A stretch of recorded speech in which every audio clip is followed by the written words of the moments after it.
ایسا کیوں ہے؟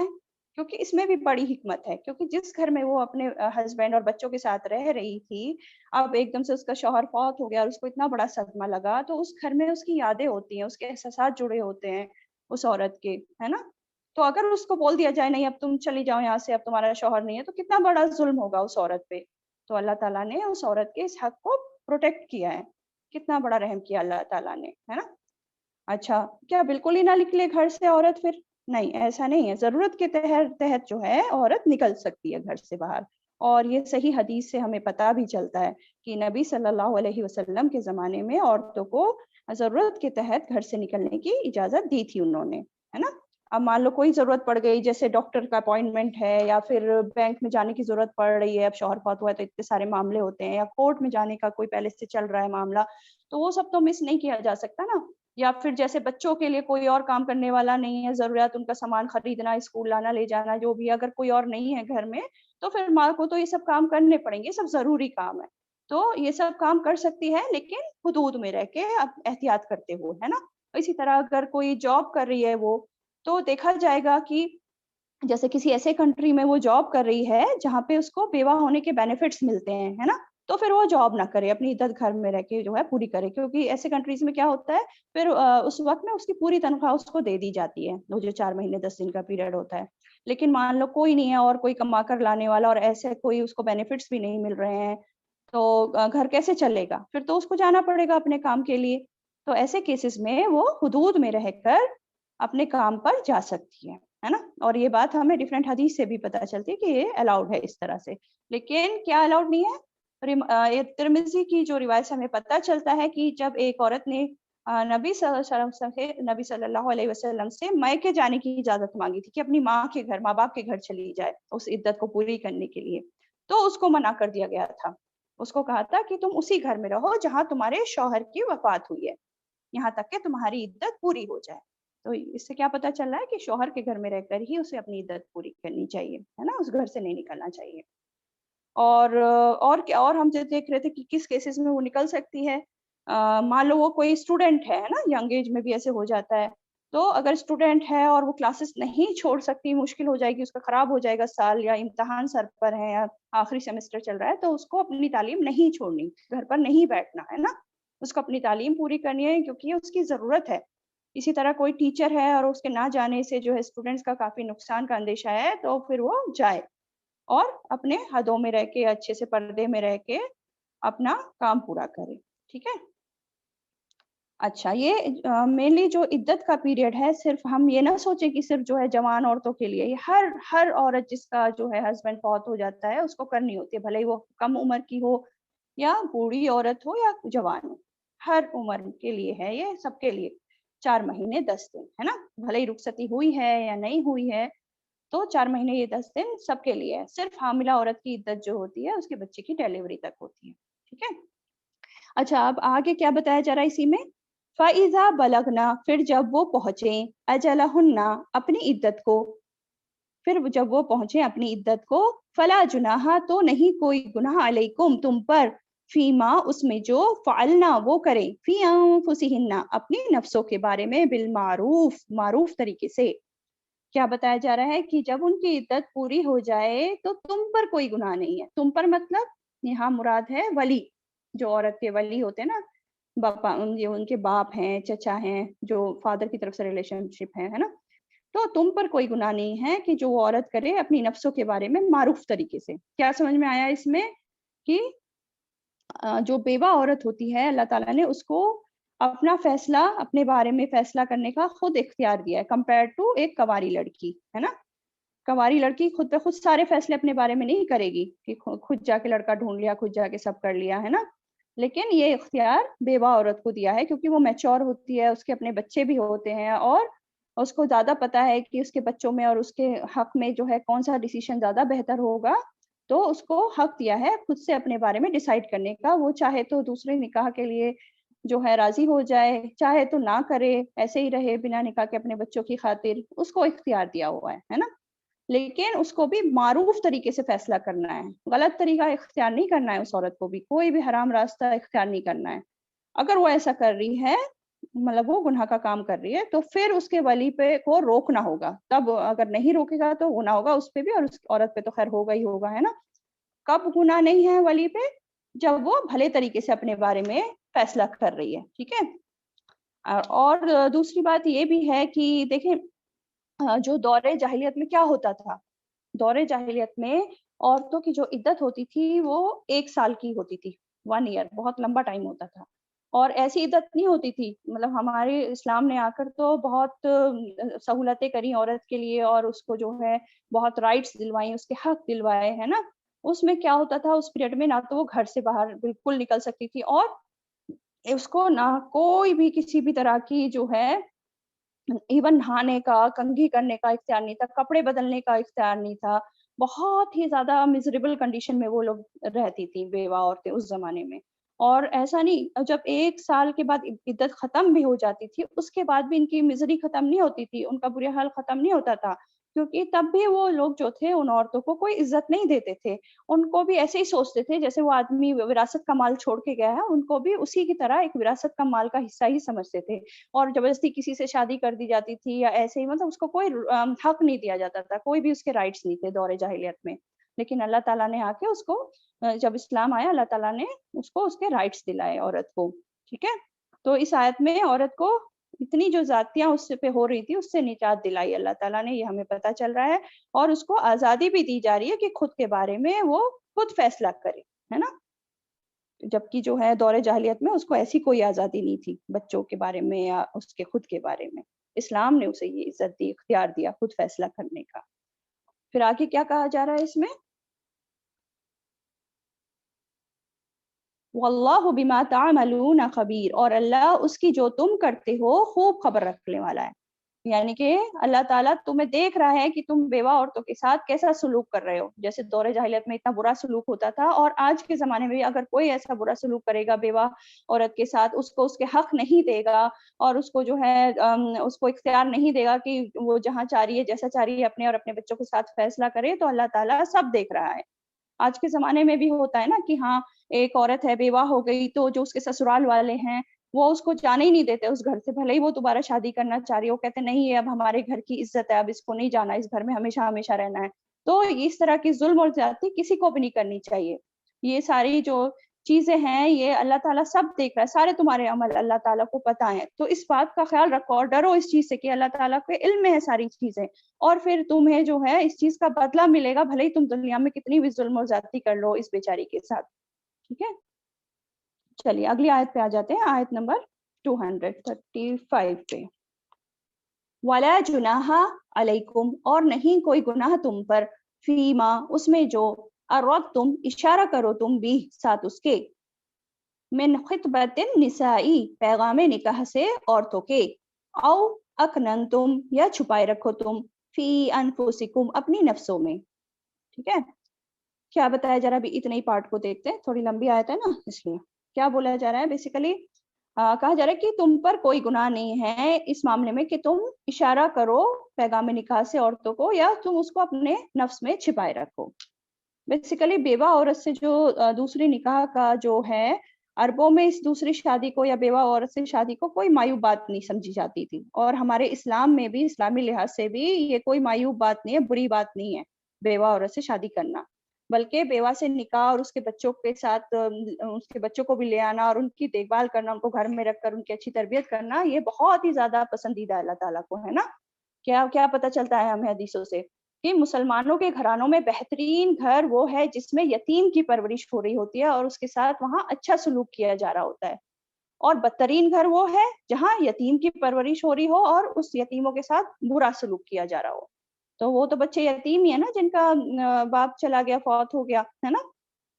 یہ ہم یتیم کی ڈیفینیشن پہلے بھی دیکھ چکے ہیں. تو کیا ہے کہ بیوہ عورتوں سے نکاح تو پسندیدہ ہے، لیکن اس میں بھی اللہ تعالیٰ نے کچھ پابندیاں بتائی گئی ہیں جو اس آیت سے ہمیں پتہ چلی ہیں کہ عدت کے دوران نکاح نہیں ہو سکتا. ایک تو یہ بات ہے، لیکن کیا ہے کہ اشارے سے تم اس عورت کو خبر بھجوا سکتے ہو. ڈائریکٹ مطلب نکاح کا پیغام نہیں بھیجنا، یہ تو منع ہے، بالکل منع ہے کہ ڈائریکٹ نکاح کا پیغام عدت کے پیریڈ میں نہیں بھیج سکتے کسی بھی بیوہ عورت کو، ہے نا، جب وہ عدت کے پیریڈ میں ہے. لیکن ہاں اشارے سے اگر تم کچھ اس کو کہلوانا چاہو کسی اور عورت کے ذریعے کہ ہاں جب تمہاری عدت پوری ہو جائے گی تو فلاں تم سے جو ہے بات کرنا چاہتا ہے کسی معاملے میں، اس طرح سے مطلب گول مول اشارہ کر کے اس کو تم تھوڑا اشارتاً بتا سکتے ہو، یا اگر تم اس کو چھپائے رکھو ابھی فی الحال جب تک عدت پوری نہ ہو جائے تو یہ بھی کر سکتے ہو، دونوں چیزیں ہیں نا۔ تو یہ کوئی غلط بات نہیں ہے کہ تم بیوہ عورت سے نکاح کے بارے میں سوچ رہے ہو، یہ کوئی غلط بات نہیں ہے، اس پر تمہاری کوئی پکڑ نہیں ہوگی، یہی بتایا جا رہا ہے وَلَا جُنَاحَ عَلَيْكُمْ، کوئی گناہ کی بات نہیں ہے، اس پر کوئی پکڑ نہیں ہوگی اگر ایسا خیال تمہارے دل میں آ رہا ہے۔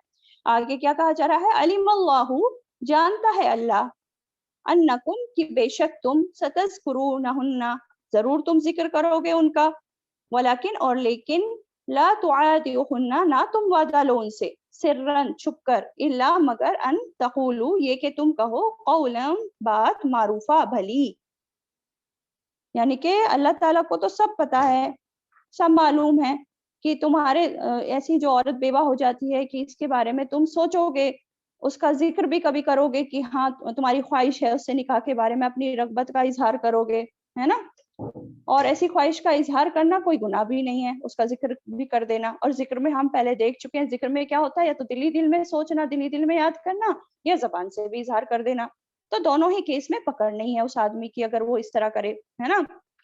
تو اللہ کو تو معلوم ہے تم ایسا کرو گے، اپنی رغبت کو کا اظہار کرو گے، لیکن کیا نہیں کرنا ہے یہ بتایا جا رہا ہے ابھی، کیا نہیں کرنا ہے یہ تو پتا ہے کہ تم ذکر کرو گے ضرور، لیکن کیا نہیں کرنا ہے، لا تعادیہن، تم وعدہ لو ان سے چھپ کر یا جیسے بھی، ہے نا، مطلب کسی بھی طرح تمہیں جو ہے اس عدت کے پیریڈ میں نہ تو اسے چھپ چھپ کر ملنا ہے، نہ چھپ کر مل کر پکا وعدہ کر لینا ہے کہ جیسے ہی عدت پوری ہوگی میں تم سے نکاح کر لوں گا، یہ سب باتیں ٹھیک نہیں ہیں، یہ سب بالکل غلط ہے، ایسا نہیں کرنا ہے۔ کیوں؟ کیونکہ پہلی بات تو یہ ہے کہ جب عورت عدت میں ہوتی ہے تو اس کی عدت میں ایک تو خلل آئے گا، وہ اور زیادہ مینٹلی ڈسٹرب ہو جائے گی، ہے نا، اور دوسری بات کیا ہے کہ بعض وقت کیا ہوتا ہے جب ایسی چیزیں ہونے لگتی ہیں کہ وہ عدت کے پیریڈ میں مل رہا ہے اور پکے وعدے کر رہا ہے کہ ہاں میں نکاح کروں گا عدت جیسے ہی پوری ہوگی، تو اکثر کیا ہوتا ہے لوگ لا علمی میں یا جہالت کی وجہ سے یا جذبات میں آ کر پہلے ہی نکاح کر بیٹھتے ہیں، مطلب عدت چل رہی ہے اور اسی پیریڈ میں نکاح کر لیا، ہے نا، تو ایسی بھی چیزیں دیکھی گئی ہیں سوسائٹی میں۔ یا ہو سکتا ہے کہ وہ پہلے تو پکا وعدہ کر لے اور لیکن جب بیچاری عورت کی عدت پوری ہو تو پتہ چلا اس کی سوچ بدل گئی، اس کا ارادہ بدل گیا، پھر وہ کہے نہیں مجھے نہیں کرنی تم سے نکاح، میرا من بدل گیا، تو کیا ہوگا اس کیس میں بیچاری عورت کو، ایک تو صدمہ پہلے ہی لگا ہوا تھا، اب ایک اور صدمہ، اب پھر جھیلے بیٹھ کے وہ اس دکھ کو، ہے، تو اس لیے منع کیا گیا کہ چھپ کر ایسے وعدے نہ کر بیٹھو، ہاں لیکن کچھ دل میں ہے تو اس کو بھلے طریقے سے تم اس کو کنوے کر سکتے ہو، غیر شرعی طریقے سے نہیں کنوے کر سکتے، غیر شرعی طریقہ نہیں اپنانا کسی بھی حال میں، ٹھیک ہے۔ اچھا آگے کیا بولا جا رہا ہے، تو یہاں تک تو کلیئر ہو گیا کہ بھلے طریقے سے بس اپنی بات اس تک پہنچا دو، پکا وعدہ نہیں لینا ہے، ٹھیک ہے۔ وَلَا تَعْزِمُوا عُقْدَةَ النِّكَاحِ، اور نہ تم عزم کرو عقد کا نکاح کے، حتیٰ یہاں تک کہ یبلغ الکتاب، پہنچ جائے مقرر میعاد، اجلہ، اپنی مدت کو، کیا سمجھ میں آیا؟ کیا سمجھ میں آیا کہ تم ایک پکا ارادہ نہیں کرو نکاح کی گرہ کا، یعنی کہ تمہیں عدت کے پیریڈ میں تم نکاح نہیں کر سکتے، میرج کانٹریکٹ نہیں کر سکتے یہاں تک کہ عدت اپنی میعاد کو پہنچ جائے، یعنی کہ عدت کا پیریڈ جو ہے پورا ہو جائے 4 مہینے 10 دن، جب عدت کا وقت ختم ہو جائے گا پھر تم نکاح کر سکتے ہو، یہ بات سمجھ میں آئی ابھی ہمیں یہاں تک۔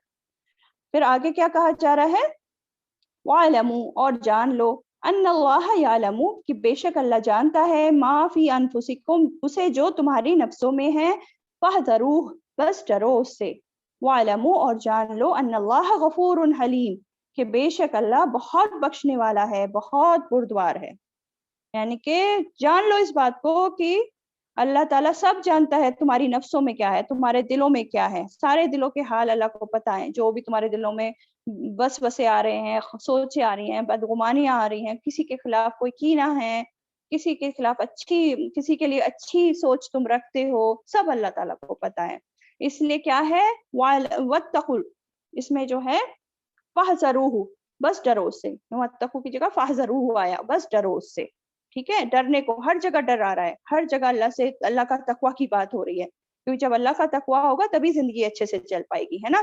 تو اللہ سے ڈرو اور اس کے غضب اور ناراضگی کی جو باتیں ہیں ایسی باتیں نہ کرو جس سے اللہ تعالیٰ نے روکا ہے, وہ سب باتیں نہ کرو. اللہ کو سب پتا ہے اگر تم اس طرح کی باتیں کر رہے ہو, ان سب باتوں سے بچو, اس کی فکر کرو بچنے کی.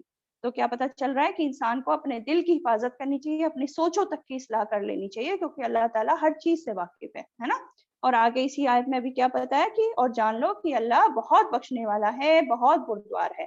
کیونکہ اتنا بردبار ہے اللہ تعالیٰ کی انسان اتنے غلط کام کرتا رہتا ہے, اتنی غلط سوچیں اس کو آتی رہتی ہیں یا سوچتا رہتا ہے, لیکن فوراً اللہ تعالیٰ اس کی پکڑ نہیں کرتا ان غلط سوچوں پر, ان خیالات کے باوجود, بلکہ معاف کرتا رہتا ہے بار بار. بہت بخشنے والا ہے, بار بار معاف کرتا رہتا ہے, بہت بردبار ہے, حلم والا ہے, بہت زیادہ صبر کرنے والا ہے ہماری غلطیوں پہ. اگر وہ پکڑنا چاہتا تو پکڑ بھی سکتا تھا, پھر زمین پر ایک بھی چیز جو ہے باقی نہیں رہتی. ہمارے اتنے گناہ ہوتے ہیں, ہے نا, لیکن وہ بہت بردبار ہے, اس کی وجہ سے وہ ہمیں معاف کرتا رہتا ہے. تو اور کیا سمجھ میں آ رہا ہے, اس میں کہا جا رہا ہے وَعْلَمُوا, جان لو, علم حاصل کرو. کیا جان لو؟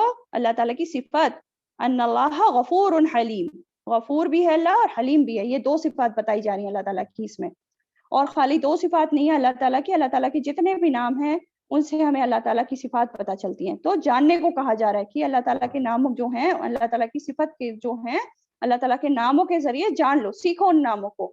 جب ہم سیکھیں گے, اللہ تعالیٰ کے بارے میں جانیں گے, تو اللہ تعالیٰ کی معرفت ہوگی, اللہ تعالیٰ کی پہچان ہوگی ہمیں, اور اس کے ذریعے پھر ہمارا اللہ تعالیٰ سے تعلق جو ہے اور مضبوط ہوگا, ہے نا. اللہ تعالیٰ کی جب محبت بڑھ جائے گی, اس کے بارے میں ہم جان لیں گے, تو تعلق بھی مضبوط ہوگا, اور اس کے حکم پر عمل کرنا بھی ہمارے لیے پھر آسان ہو جائے گا, بہت آسان ہو جائے گا پھر دین کو فالو کرنا. کیونکہ جس سے محبت ہوتی ہے, جس کے بارے میں ہم اچھے سے جانتے ہیں کہ اتنی بڑی بادشاہت ہے اور سب کچھ اسی وہی دے رہا ہے, اسی نے ہمیں بنایا ہے, سب کچھ اسی کا ہے, تو پھر کیا مشکل اس کے حکم ماننے میں, ہے نا. اور اسی نے بھیجا ہے اس دنیا میں, اور اسی کی طرف ہمیں لوٹ کے جانا ہے. تو کتنی آسانی ہو جائے گی اگر ہم پورا جو ہے معرفت لے لیں اللہ تعالیٰ کے بارے میں. اور جس سے محبت کرتا ہے انسان, پھر اس کی بات بھی مانتا ہے, اس میں کوئی مشکل ہی نہیں ہوتی ہے. ٹھیک ہے. اچھا, اور یہ چیز, ایک اور چیز جو تھی کہ یہ ہم پہلے بھی شاید دیکھ چکے ہیں کہ خیالات کے بارے میں, کہ جو خیالات آتے جاتے رہتے ہیں انسان کے دل و دماغ میں, تو اگر وہ ان کو اگنور کرتا رہتا ہے تو اس پر پکڑ نہیں ہوتی, ہے نا. لیکن جب وہ اصرار کرتا ہے, پکا ارادہ کرتا ہے کسی کے ساتھ برا کرنے کا, ہے نا, ان خیالات کو وہ جو ہے پکا ارادہ کر لیتا ہے کہ میں یہ برا کروں گا کسی کے ساتھ, یا پھر اپنی بری خیالات کو, بدگمانیوں کو کسی اور کے ساتھ ڈسکس کرنا شروع کر دیتا ہے, یعنی کہ غیبت کرنا شروع کر دیتا ہے, اور اس سے کیا ہوتا ہے, پھر فتنہ فساد پھیل جاتا ہے. تو پھر اللہ تعالیٰ اس کی پکڑ کریں گے. ہو سکتا ہے دنیا میں بھی ہو جائے, اور آخرت میں تو پکڑ ہوگی ان سب باتوں پہ. تو ان سب چیزوں سے ہمیں بچنا چاہیے, خیال رکھنا چاہیے کہ اللہ تعالیٰ ان سب باتوں سے ناراض ہوتے ہیں, تو ان سب چیزوں میں ہمیں نہیں پڑنا انشاءاللہ. آیت نمبر 236 پہ آ جاتے ہیں. آیت نمبر 236 میں بولا جا رہا ہے, لا جناح, نہیں کوئی گناہ, علیکم, تم پر, ان, اگر, طلاق دے دو تم, النساء, عورتوں کو, ما, جب کہ, لم, نہیں, تمسہن, تم نے چھوا ہونے, او تفردو, یا تم نے مقرر کیا, لہن, ان کے لیے, فریدہ, کوئی مہر, ومتعوہن, اور مال اور متا دو انہیں, علی الموسعی, اوپر وسعت والے کے, قدرہ, اس کی وسعت کے مطابق ہے, وعلی المقتری, اور اوپر تنگ دست کے, قدرہ, اس کی وسعت کے مطابق ہے, متاعم, فائدہ پہنچانا ہے, بالمعروف, بھلے طریقے سے, حقاً, حق ہے, علی المحسنین, اوپر نیکی کرنے والوں کے. تو کیا کہا جا رہا ہے, نہیں کوئی گناہ تم پر, اگر تم طلاق دے دو عورتوں کو, جبکہ نہ تم نے چھوا ہو انہیں, یا تم نے مقرر کیا ہو ان کے لیے کوئی مہر. دیکھتے ہیں اس بات کو کیا کہا جا رہا ہے نا. اچھا, اس میں یہ کہا جا رہا ہے کہ مان لو نکاح ہو گیا اور رخصتی نہیں ہوئی ابھی, ہے نا, اور رخصتی بھی نہیں ہوئی ہے, اور کوئی مباشرت بھی نہیں ہوئی ہے ہسبینڈ وائف میں, اس سے پہلے ہی طلاق دے دیا تم نے, تو تم پہ کوئی گناہ کی بات نہیں ہے نا. کیا اللہ تعالیٰ کہہ رہے ہیں کہ ویسے تو دیکھیں اخلاقی طور پر تو یہ بہت بری بات ہے اس طرح بھی طلاق دینا, کیونکہ فوراً شادی کی کسی لڑکی سے, اور پھر جو ہے رخصتی سے پہلے آپ اس کو طلاق بھی دے رہے ہو, یہ بھی اگر ہم ایسے دیکھنے لگ جائیں تو لگتا ہے بڑے ظلم کی بات ہے نا, بڑی زیادتی کی بات ہے لڑکی پر. لیکن ابھی ہم اس کے پیچھے آگے کیا بھلائی ہے یہ بھی ہم ابھی دیکھیں گے. تو اخلاقی طور پر تو بری بات ہے, لیکن قانونی طور پر یہ جو آدمی ہے یہ مجرم کی کیٹیگری میں نہیں آئے گا. اللہ نے اس کو مجرم نہیں ٹھہرایا, اس کو کہا ہے نہیں کوئی گناہ تم پر, اگر کوئی مجبوری ہو جائے اور رخصتی سے پہلے ہی طلاق تو دی جا سکتی ہے اس کیس میں، ہے نا. اور اگر تم نے ابھی مہر بھی مقرر نہیں کیا ہے، کبھی کیسز ہوتے ہیں نا اس طرح کے کہ ابھی مہر جو ہے سوچ ہی رہے ہوتے ہیں کہ کتنا فکس کریں کتنا نہ کریں، اور اس سے پہلے ہی جو ہے پھر طلاق کی بات ہو جاتی ہے، طلاق ہو جاتی ہے، مہر مقرر نہیں کیا ہوتا ہے، تو اس کیس میں کیا کرنا ہے؟ اگر مہر مقرر نہیں بھی کیا ہے اور تم طلاق دے رہے ہو اسے، تو اللہ تعالیٰ کیا کہہ رہے ہیں؟ تب بھی تم ان کو جو ہے فائدہ پہنچاؤ مال اور متاع دے کر. وَمَتِّعُوهُنَّ، مال اور متاع دو انہیں اگر مہر بھی فکس نہیں ہوا ہے کچھ. کیوں؟ کیونکہ آپ دیکھیں نا، ایک عورت کا نکاح ہوا ہے تو بہرحال جو ہے اس عورت کا نقصان تو پہنچا ہی ہے نا. اس کو ایک جب اس کا ڈائیورس ہوگا تو اس کو ایک صدمہ تو پہنچے گا ہی، نکاح ہونے ہو کے جب ڈائیورس ہو رہا ہے تو، کیونکہ اس کا ایک آدمی کے ساتھ نام جڑ گیا اور اب جو ہے فوراً جو ہے اب نام اس سے ڈسکنیکٹ بھی ہو رہا ہے، تو نقصان تو ہو ہی رہا ہے اس عورت کو. تو اس نقصان کی بھرپائی کرنے کے لیے اللہ تعالیٰ کیا کہہ رہے ہیں؟ فَمَتِّعُوهُنَّ، ان کو فائدہ پہنچاؤ کچھ بھی دے کر، کچھ بھی مال اور متاع دے کر. اور کتنا مال اور متاع دینا ہے اس کی حد مقرر نہیں کی گئی، فکس نہیں کیا گیا اس بات کو. کیوں؟ کیونکہ وسعت کے اوپر ہے. یہ جو بات آ رہی ہے نا، عَلَى الْمُوسِعِ قَدْرُهُ وَعَلَى الْمُقْتَرِ قَدْرُهُ، یعنی کہ وسعت والے کے اوپر اس کی وسعت کے مطابق، اور تنگ دست جو ہوتا ہے، جو غریب ہوتا ہے، اس کو اس کی وسعت کے مطابق، ہے نا. کوئی اگر بہت امیر ہے، بڑے کاروبار ہے، اس کا بزنس چل رہے ہیں بڑے بڑے، یا اچھی جاب میں ہے، تو اپنی حیثیت کے مطابق وہ بڑی چیز بھی دے سکتا ہے نا. اور اگر تنگ دست ہے تو کم چیز دے کر بھی اپنی حیثیت کے مطابق اس کو چھوڑ سکتا ہے.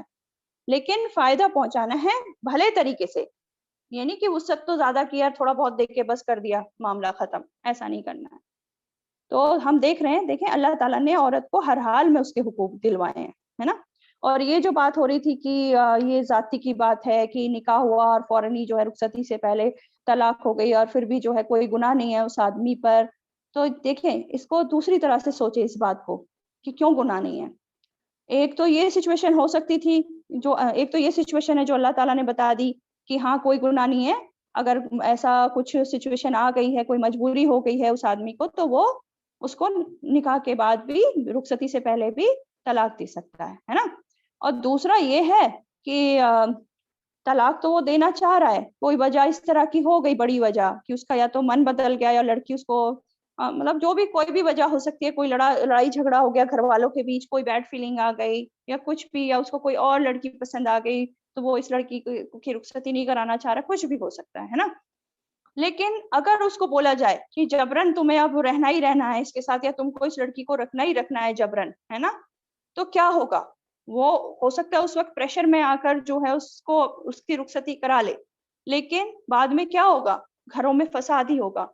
نہ تو وہ عورت ہی خوش رہے گی کبھی، اس کی وائف، اور نہ ہی وہ آدمی کبھی خوش رہے گا، اور گھر والوں میں بھی پھر جھگڑے فساد ہوتے رہیں گے، اور بعد میں پھر اور زیادہ پریشانیاں اور مصیبتیں لوگوں کو اٹھانی پڑ سکتی ہیں. ابھی تو چھوٹی مصیبت ہے، چلو طلاق ہو گئی، لڑکی آ گئی، دوبارہ شادی ہو جائے گی، ہے نا، ہے یہ بھی پریشانی کی بات ہے، لیکن بعد میں اور بڑی پریشانیاں آئیں گی اس لڑکی کے سامنے، اور ہو سکتا ہے پھر بچے بھی ہو جائیں، اور بڑی بڑی باتیں ہو جائیں، اور بڑی پریشانیاں خرابیاں آئیں زندگی میں. تو بڑی خرابی سے بچنے کے لیے چھوٹی چیز اللہ تعالیٰ نے اجازت دے دی کہ کوئی گناہ نہیں ہے. ٹھیک ہے، جبر کرنا ٹھیک نہیں ہے. شروع میں کوشش کریں اصلاح کرنے کی، فوراً یہ نہیں کہ لڑکے نے کہا کہ نہیں مجھے تو طلاق دینی ہے تو فوراً بس طلاق دلوا دی، نہیں. کوشش کرو اصلاح کرنے کی، لڑکے کو سمجھانے کی. اگر پھر بھی نہیں بات بن رہی ہے تو پھر جبر نہیں کرنا چاہیے، پھر طلاق ہونے دینا چاہیے، ہے نا. اور اگرچہ وہ لڑکی ابھی تمہارے گھر رخصت ہو کر نہیں آئی ہے، پھر بھی اس کو فائدہ پہنچانا ہے، متاع مال دے کر. اب متاع جو ہے، فائدہ جو ہوتا ہے، پرانے زمانے میں جیسے دلوایا کرتے تھے، جیسے خادم ہیں، غلام ہیں، یہ سب ہوتے تھے، اونٹ ہیں، درہم ہیں، یہ ساری چیزیں اس دور کا مال و متاع کہلایا جاتا تھا. اس کے مطابق لوگ دیتے تھے اگر ایسا ہوتا تھا تو. اسی طرح آج کے دور میں دیکھ لیجئے، جو بھی مال و متاع کی چیزیں لوگ سمجھتے ہیں، گھر باہر، جیسے گاڑی ہے یا پھر بینک بیلنس ہے، جو بھی ہے، تو اچھے بھلے طریقے سے وہ لڑکا دے، اسے معروف طریقے سے دے. یہ نہیں، لڑکے پہ بھی ذاتی نہیں ہونی چاہیے کہ اس کی وسعت ہے نہیں اور اس سے زیادہ اس کو دینے کو کہا جا رہا ہے. ٹھیک ہے، تو یہ بات آئی ہوپ سمجھ آ گئی ہوگی کہ اگر مقرر نہیں ہوئی ہے مہر، تب بھی اس کو اچھے سے کچھ دے دلا کر ہی چھوڑنا ہے, ایسے نہیں چھوڑنا ہے, ٹھیک ہے. لیکن اب آپ دیکھیں کہ ہمارے معاشرے میں کیا ہوتا ہے, ہوتا ہے ایسے؟ نہیں ہوتا نا, بلکہ الٹا ہوتا ہے, جو آلریڈی جو گفٹ دے دیے ہوتے ہیں لڑکی کو وہ بھی واپس لے لیے جاتے ہیں. اور اس چیز میں سب سے بڑا ہاتھ کس کا ہوتا ہے؟ عورتوں کا ہی ہوتا ہے واپس کروانے میں یہ ساری چیزیں. ہاں ہم نے اس کو اتنا دیا تھا, اب اس سے واپس منگوا لو ساری چیزیں. تو ایسا نہیں کروانا, بلکہ الٹا دینا ہے اس لڑکی کو, پھر ایکسٹرا دے کر اس کو چھوڑنا ہے. سمجھ آئی بات؟ اور یہ جو ہے حق ہے, حقاً علی المحسنین, حق ہے اوپر نیکی کرنے والوں کے. اگر محسن بننا ہے, محسن ہو تم, احسان کرنے والے ہو, نیکی کرنے والے ہو, تو ایسا تو تمہیں کرنا ہی کرنا چاہیے.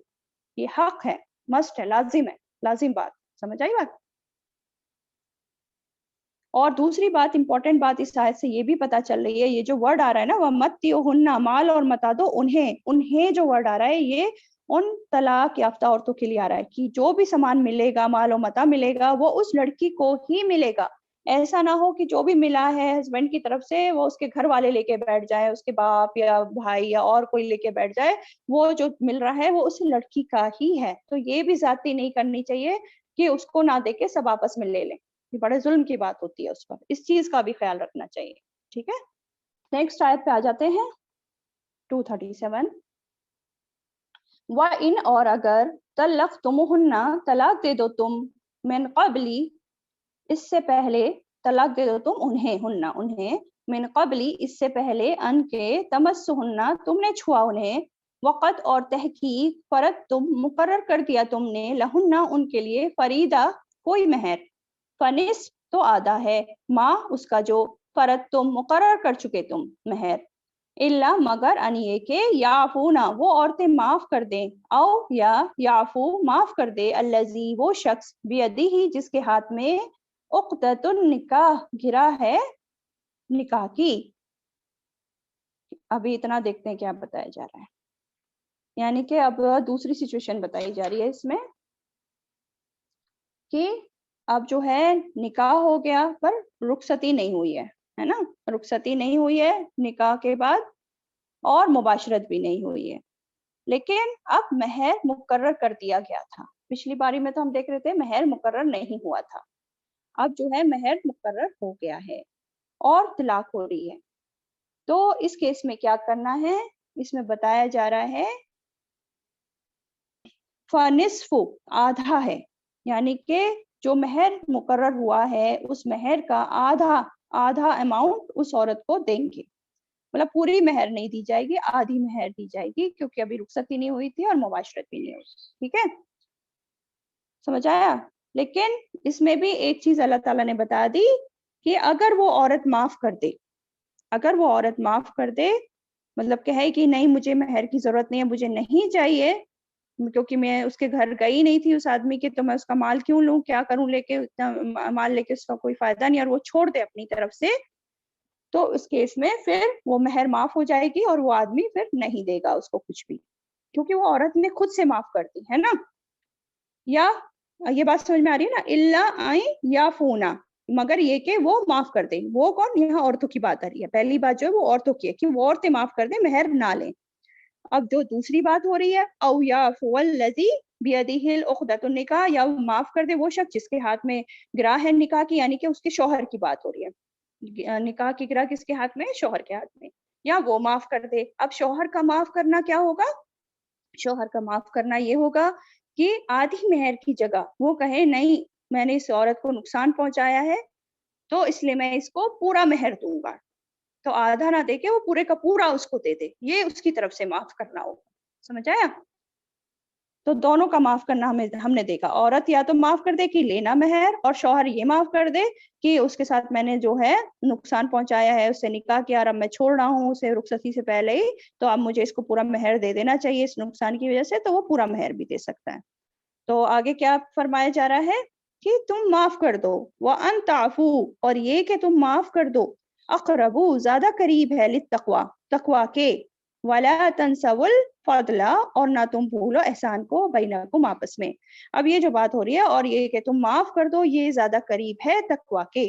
تو یہ جو تم کی بات ہو رہی ہے یہ شوہر کے لیے آئی ہے, اگر پہلے نمبر پہ دیکھے تو, کہ اگر شوہر معاف کر دے کہ بیوی کو پورے کا پورا مہر دے دے تو یہ زیادہ تقوی والی بات ہے، اور یہ بیوی کے لیے بھی آ سکتی ہے نا، دونوں کے لیے بیسیکلی، کہ دونوں اپنا حقوق اپنا حق چھوڑ کے احسان کر دیں، اگر معاف کر دیں تو یہ اللہ تعالیٰ کو زیادہ پسند ہے اور اللہ تعالیٰ کے تقوی کے زیادہ قریب ہے. یعنی کہ کیا سمجھایا جا رہا ہے؟ معاف کر دینا جو ہے تقوی کے زیادہ قریب ہے. اب اس آیت سے ابھی تک جو ہمیں بات پتہ چل رہی ہے کہ اللہ تعالیٰ جو ہے اسلام کے ذریعے مسلمانوں میں کیسا اخلاق چاہتے ہیں، دوسرے کو فائدہ پہنچانے والا، دوسروں کی خیر خواہی کرنے والا، ہے نا، ہر حال میں دوسروں کو دینے والا، جس میں انسان کو وسعت قلب ہو، اس کا دل کھلا ہو، تنگ دل نہ ہو، انسان کوئی بھی حال ہو اس میں اچھا اخلاق وہ اپنا رکھے. یہ ہمارے دین جو ہے ہمیں تعلیم دے رہا ہے کہ مطلب ہی نہیں بننا کسی بھی سچویشن میں، ہر حال میں جو ہے اپنے اخلاق کو ہر کسی کے ساتھ اچھا رکھنا ہے. بھلے ہی آپ کے حالات اس وقت دوستی والے ہیں، رشتہ داری آپ کی اچھی چل رہی ہے، برقرار ہے، تب بھی اچھا رکھنا ہے. اور اگر رشتہ ٹوٹ رہا ہے، نفرتیں بڑھ رہی ہیں، بدگمانیاں ہو رہی ہیں، دوریاں ہو رہی ہیں، ناراضگیاں ہو رہی ہیں آپس میں، تب بھی جو ہے آپ کا کردار جو ہے وہ دینے والا ہونا چاہیے، اخلاق اچھا ہونا چاہیے. کیونکہ جب انسان اس طرح کے ماحول میں بھی جب دیتا ہے تو ایسا دینا جو ہوتا ہے وہ اللہ کے لیے دینا ہوتا ہے، وہ لوگوں کی خاطر نہیں، وہ اللہ کی خاطر دینا ہوتا ہے. ٹھیک ہے، تو ہمارا دین جو ہے ہمیں اتنی اچھی اچھی باتیں بتاتا ہے، انہی چیزوں کو ہمیں اپنے اندر لانا ہے. یہ سب قرآن ہم اسی لیے پڑھ رہے ہیں تاکہ یہ ساری چیزیں ہمارے اندر آئیں. اچھا، آگے جو فرمایا جا رہا ہے کہ آپس میں احسان کرنا نہ بھولو، وَلَا تَنْسَوُا الْفَضْلَ، اور نہ تم بھولو احسان کو، بینکم، آپس میں. کیا سمجھ میں آ رہا ہے کہ اگرچہ تم الگ ہو رہے ہو پھر بھی اس کے باوجود آپس کے تعلق میں خرابی نہیں آنی چاہیے. الگ ہوتے وقت ایک دوسرے پہ تانا کشی کرنا، الزام لگانا، ایک دوسرے کو بلیم کرنا، ایسے کر کے الگ نہیں ہونا ہے، یہ غلط بات ہے بہت زیادہ، بلکہ آپس میں احسان کرو. ٹھیک ہے، بعض وقت کیا ہوتا ہے، ہم دیکھیں اپنے آس پاس یا اپنے گھروں میں ہی دیکھ لیں، قریبی رشتہ داروں میں دیکھ لیں کہ بعض وقت جیسے بہن کے بچوں میں جو ہے شادیاں ہوتی ہیں اکثر، اور پھر جو ہے بچوں میں بن نہیں پاتی ہے اور طلاق ہو جاتی ہے، تو کیا دیکھتے ہیں ہم ہیں، بہن بھائیوں کے آپس کے خون کے رشتے تک ٹوٹ جاتے ہیں، لوگ ملنا جلنا ختم کر دیتے ہیں، ملنا جلنا ایک دوسرے کی خیر خیریت لینا تک پوچھنا جو ہے بند کر دیتے ہیں. تو ایسا نہیں ہونا چاہیے، ہمیشہ جو ہے احسان کرتے رہو اور دوسروں کے احسانوں کو یاد رکھو. آپس میں احسان کرنا اور ایک دوسرے کو فضل کو نہیں بھولنا چاہیے کسی بھی قیمت میں. جو پہلے اچھے معاملات تھے، جب اچھے معاملات تھے اس وقت میں جو چیزیں ہوئی تم لوگوں کے بیچ، ان سب کو نہیں بھولنا چاہیے. اب جیسے شادی ہو رہی ہے دو گھرانوں کے بیچ، تو جب لڑکے والے لڑکی والے کے گھر جاتے ہیں تو جس وقت جو جاتے ہیں تو ان کی کتنی خاطر تواضع ہوتی ہے، کھانا وانا اچھا سے بنتا ہے اور ان کی اچھے سے جو ہے مہمان نوازی کی جاتی ہے، ہر چیز ہوتی ہے نا. تو وہ سارے احسان ہی تو ہوتے ہیں لڑکی والوں کی طرف سے. اور اسی طرح جب لڑکے والے گئے وہاں اور لڑکی کو دیکھا اور اپنے لڑکے کے لیے چوز کیا، تو یہ بھی ایک احسان ہوتا ہے لڑکے والوں کی طرف سے کہ ہاں اتنی ساری لڑکیاں تھیں اور آپ کی لڑکی کو چوز کیا. اور لیکن اب جب بچوں میں بات نہیں بنی تو اب جو ہے بات خراب ہو رہی ہے. تو یہ ساری جو پچھلی باتیں تھیں، جو آپس میں خیر کی باتیں ہوئیں، اخلاق کی باتیں ہوں، ان سب کو نہیں بھولنا چاہیے، ایک دم سے جو ہے ساری چیزیں ختم نہیں کر دینی چاہیے. ٹھیک ہے، یہی سکھایا جا رہا ہے کہ اچھے دنوں کو بھی یاد رکھو، صرف خامیوں کو ہی مت چنتے رہو کہ جب معاملہ خراب ہو رہا ہے تو کسی بھی حال میں احسان کو مت بھولو جو ہو چکا ہے بیچ میں. ٹھیک ہے، اور آگے بھی احسان کرنا نہ بھولو، یہ بھی ہے. لیکن ہمارا حال کیا ہوتا ہے، اپنے اوپر غور کریں، ہم سب، میں بھی اور آپ بھی، ہم کیا کرتے ہیں، ہم سارے احسان بھول جاتے ہیں. ذرا سی کسی کی طرف سے کوئی پریشانی ہوتی ہے فوراً سارے احسان بھول جاتے ہیں، صرف اس کی برائیاں یاد رہتی ہیں جو ایک دو برائی اس نے ہمارے ساتھ کر دی. تو ایسا نہیں ہونا چاہیے. اور یہ جو رول ہے یہ ساری خالی صرف شادی بیاہ کے معاملے میں جو بات ہو رہی ہے اس آیت میں، اس سے ریلیٹڈ نہیں. اگر اس رول کو ہم اپنی جنرل لائف میں بھی اپلائی کر لیں تو یہ جو ہماری زندگی اتنی مشکل ہم نے بنائی ہوئی ہے خود سے، یہ بہت زیادہ آسان ہو جائے گی انشاءاللہ. کیونکہ ہم دیکھیں کہ ہر کوئی اتنا برا نہیں ہوتا ہے. ہماری زندگی جو چل رہی ہے، لوگوں کے ساتھ معاملات ہو رہے ہیں، اگر کوئی شخص برا بھی ہے اس میں ہزار کمیاں بھی ہیں، لیکن دو تین اچھائیاں ضرور ہوں گی. تو ہمیں اس کے اچھائیوں کی طرف بھی دیکھنا چاہیے، خالی کمی اس کی کمیوں کو نہیں دیکھتے رہنا چاہیے. وہ ایسا نہیں وہ ہمیشہ ہمیں دکھ ہی پہنچاتا ہے، وہ اس نے ہمیں جو بھی جس طرح بھی ہمارے اوپر احسان کیا، ہمارے لیے بھلائی کی، اس کو بھی یاد رکھنا چاہیے. کیونکہ کچھ نہ کچھ وے میں انسان ہمارے اوپر احسان ضرور کر رہا ہوتا ہے. ایسا نہیں ہے کہ کوئی ہمارے اوپر ہمیشہ بس برائی کر رہا ہوتا ہے. ہمارے رشتے داروں میں, ہمارے معاملات جس سے بھی ہو رہا ہے, احسان کر رہا ہوتا ہے ایک انسان دوسرے پہ ہمیشہ. ہم بھی کر رہے ہوتے ہیں, دوسرا بھی ہم پہ کر رہا ہوتا ہے. ٹھیک ہے, تو یہاں پہ یہی بتایا جا رہا ہے کہ انسان کو ان جو خوبیاں ہیں اس دوسرے انسان میں, اس کو یاد رکھنا چاہیے, اس کی اچھی باتوں کو بھی یاد رکھنا چاہیے. ہم جو عورتیں ہیں, ہم کیا کرتے ہیں, اسپیشلی ہم عورتوں کی بات اب دیکھیں تو ہم لوگ زیادہ فکروں میں اور پریشانیوں میں رہتے ہیں. اور یہ وجہ یہی ہے کہ ہم فضل جو یہ ورڈ یوز ہو رہا ہے اس آیت میں, اس کو تو بھول جاتے ہیں اور صرف دکھ والی باتوں کو دل سے لگا کے بیٹھ جاتے ہیں. تو دوسروں کے احسانوں کو بھول جانا اور اس کی تکلیفوں کو یاد رکھنا, یہ اللہ کو بھی ناپسند ہے اور ہمارے لیے بھی بڑی مصیبت کی بات. ٹھیک ہے, اگر ہم صرف نیگیٹو باتوں میں ڈوب کر رہیں گے, دوسرے کے دیے ہوئے دکھ اور پریشانیوں میں ڈوب کر رہیں گے, صرف انہی کے بارے میں سوچتے رہیں گے, تو کبھی خوش نہیں رہ پائیں گے اپنی زندگی میں. جو باقی نعمتیں اللہ نے دی ہیں وہ بھی ہم انجوائے نہیں کر پائیں گے, صرف ان ایک دو دکھوں کی وجہ سے, اگر ہم ان سے باہر نہیں نکلے تو. اور اسپیشلی ہم عورتیں جو جذباتی ہوتی ہیں, ہمارے ایٹیٹیوڈ میں ساری چیزیں زیادہ پائی جاتی ہیں, اور اسی وجہ سے عورتیں ڈپریشن کا شکار بھی زیادہ ہوتی ہیں. ہر چیز میں نیگیٹیوٹی, ہر چیز میں نیگیٹیوٹی, ایسا نہیں کرنا ہے. ایون اپنے بچوں کے ساتھ معاملات کرتے میں ہم کیا ہیں, ان کی خرابیاں زیادہ دیکھتے ہیں, اور جو ان کی اچھائیاں ہیں اس کو اگنور کرتے رہتے ہیں. ایسا نہیں کرنا ہے نا. بچے برا تھوڑا بہت شرارت کرتے ہیں, غلط کام کرتے ہیں, لیکن اچھائی بھی بہت کرتے ہیں, تو اس کو بھی یاد رکھنا ہے, ان کا بھی احسان ہمیں یاد رکھنا ہے. اسی طرح شوہر, ہاں عورتوں سے معاملے میں ہم خواتین ہیں تو اس کو ہم امپورٹینس دے دینا. شوہروں کے معاملے میں ان سے معاملہ ورک کرتے وقت ہمارا کیا رویہ رہتا ہے, ہمیں ان کی کیا باتیں یاد رہتی ہیں. ہم زیادہ تر ان کی اچھائیاں احسان تو بھول جاتے ہیں, لیکن جو ایک دو باتیں ان کی طرف سے بری منہ سے نکل جاتی ہیں یا دل کو لگنے والی نکل جاتی ہیں, ان کو ہم اپنے دل سے لگا کے بیٹھ جاتے ہیں, اور لمبے ٹائم تک ان کو پال کے رکھتے ہیں, ان کا موہ کو, ہموں کو. اور جو فضل انہوں نے ہم پر کیا ہوتا ہے ہمارے شوہروں نے, اس کو بھول کر بیٹھ جاتے ہیں. اسی لیے تو نبی صلی اللہ علیہ وسلم نے کیا کہا تھا, کیا فرمایا تھا, کہ میں نے عورتوں کی اکثریت کو جہنم میں دیکھا ہے. کیوں؟ شوہروں کی ناشکری کی وجہ سے. استغفر اللہ. دیکھیں اللہ تعالیٰ بچائے ہمیں اس ایٹیٹیوڈ سے اور ان حرکتوں سے جو عورتیں کرتی ہیں. زیادہ تر ہمیں شکر گزار ہونا چاہیے اپنے شوہروں کا, وہ اتنا کچھ ہمارے لیے کرتے ہیں, دن رات گھر سے باہر جو ہے محنت کر کے جو ہے کما کر لاتے ہیں ہماری ضرورتیں پوری کرنے کے, ہر چیز, اور ہم ایک چھوٹی سی بات پر منہ پھلا کے ناراض ہو کے بیٹھ جاتے ہیں. ایسا نہیں کرنا ہے, ان کے احسانوں کو یاد رکھنا ہے, وہ اتنا کچھ ہمارے لیے کر رہے ہیں. اور کیا کہا جا رہا ہے, وَلَا تَنْسَوُا الْفَضْلَ, یعنی کہ اس میں دو چیزیں آ گئی. کسی کا ایک تو احسان نہ بھولو, جو دوسرے لوگ ہم پر احسان کر رہے ہیں اس کو یاد رکھو, اور آئندہ بھی دوسروں کے ساتھ احسان کرنا نہ بھولو, یعنی کہ ہم بھی دوسروں پر احسان کرتے رہیں. دونوں چیزیں ہیں نا, دونوں کام آئیں گے. دوسروں کا احسان بھی نہیں بھولنا ہے, اور آگے ہمیں ایسا نہیں کہ عزم کر کے بیٹھ جائیں کہ اس نے تو ہمارے ساتھ برا کیا اور اب ہم تو اس کے ساتھ کوئی بھلائی نہیں کریں گے. کرنی ہے بھلائی, کیونکہ اللہ ساتھ اس کے جو تم عمل کرتے ہو اسے دیکھ رہا ہے.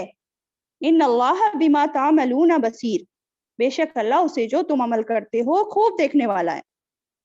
یعنی کہ تم اپنی طرف سے احسان کرو, پوری کوشش کرو اچھا کرنے کی, بھلے ہی سامنے والا تم سے منہ موڑ رہا ہے, تمہارے ساتھ برا کر رہا ہے, اچھا رویہ نہیں رکھ رہا ہے, لیکن اس کی ان سب تمام باتوں کو معاف کرتے رہو, اور اللہ کی خاطر تم احسان کرتے رہو اس کے ساتھ, کیونکہ اللہ قدردانی کرے گا تمہارے احسان کرنے کی, ان نیک عملوں کی, بھلے ہی وہ سامنے والا انسان قدردانی نہیں کر رہا ہو.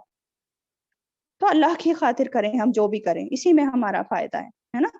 اور حدیث سے بھی ہمیں پتہ چلتا ہے, ایک صحیح بخاری کی حدیث ہے, رحم اللہ عبدن سمحن اذا باع سمحن اذا اشترى سمحن اذا اقتدى, یعنی کہ اللہ اس بندے پر رحم فرمائے جو سخی ہے, بہت کھلے دل کا ہے جب وہ بیچتا ہے, اور سخی ہے جب وہ فروخت کرتا ہے, یعنی کہ وہ بہت کھلے دل والا ہے جب وہ خرید و فروخت کرتا ہے, اس کا یہ مطلب ہے.